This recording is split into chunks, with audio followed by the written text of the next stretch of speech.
טוב, היי חברים שלי, כאן אלבר רפאלי, שם בלונו, שם בלונו, שם בלונו. אז רציתי לומר לכם שמורן טרשוב מנצלת ילדים. אתם יודעים שפעם אחת יש את הסרטון שפותחים מתנות ודברים שהעוקבים שלה נתנו לה וזה.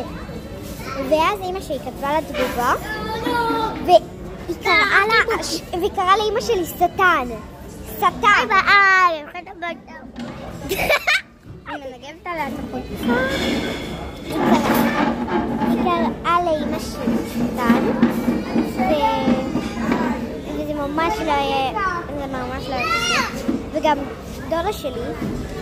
דודה שלי הייתה בסופרפורה והיא פגשה אותה וילדה בישונית חמודה כזאתי, קטנה בת 4 משהו כזה, באה ושאלה את מורן אם היא רוצה להצטלם איתה, והיא אמרה, ומורן פשוט אמרה לא, אני עסוקה, אז אל תיתנו לה מתנות, אל תורידו לה עוקבים כמה שיותר, תעשו את כל הדברים שהם נגד מורן, סבבה?